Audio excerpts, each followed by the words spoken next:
If you can't sleep without earplugs at night because you wake up by the slightest noise, then there's something wrong with you. If you're in deep grief after a breakup and still cannot open up to someone new 1 year later, there is something wrong with you. If you avoid big events with loads of people because you often feel overwhelmed, then there is something wrong with you. Is that really the case? That's what we're talking about today. Welcome to the Understandable Podcast.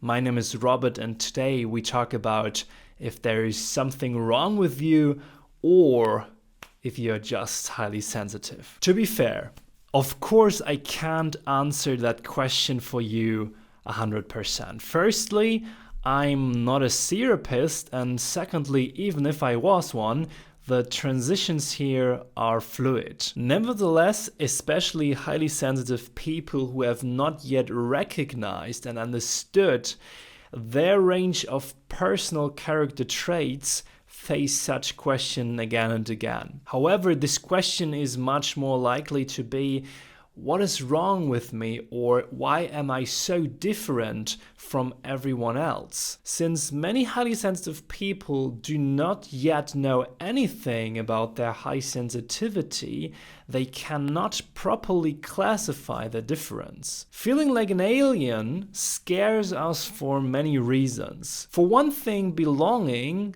is one of our basic drives as human beings. It has always been essential for survival to feel that we belong to a group of people. Although we are no longer in the Stone Age and could theoretically survive alone as individuals, we feel the feelings of powerlessness and triggered by this instinct once we are socially excluded. Moreover, we also link our self-worth to a large extent to our social relationships and interactions.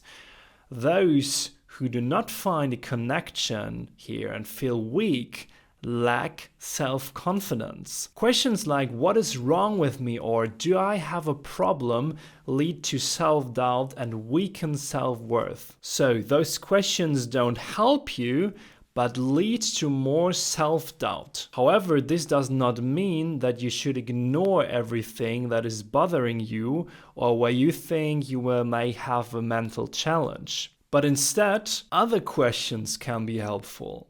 Questions like, why do I think I might have a mental problem? Is it just because someone told me so, or just because I often feel different in a way? Could there also be an underlying explanation that I don't even know and understand at this point? It's also another question. Many highly sensitive people do not yet know, as I said before, about their needs, about their individual characteristics, which come with an increased ability to perceive. This is what I was talking about in episode number 135, why most highly sensitive people don't know their HSP. Other helpful questions which not lead to self-doubt are, for example, is therapeutic support possibly helpful for me, or do I want to develop in other ways? Therapeutic support and professional coaching can be especially helpful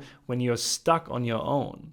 It is not only about solving mental challenges, but also about learning and understanding yourself in better ways. I myself also learned what high sensitivity actually is through therapy, and I also learned what part of my personality it makes up and what part it doesn't as well. So to sum it up, I think many of us face mental challenges and they should always be taken seriously. But sometimes, however, the answer lies in our personality itself. For example, in a highly sensitive perception. Help by a therapist could be helpful in both scenarios. So what do you think about that topic? I think it's very important, and I want to talk about it a bit more in the future with a licensed therapist. If you don't want to miss that upcoming episode or other episodes on different topic related to high sensitivity, definitely subscribe to the podcast here on YouTube, Spotify, or iTunes. I see or speak to you in the next episode.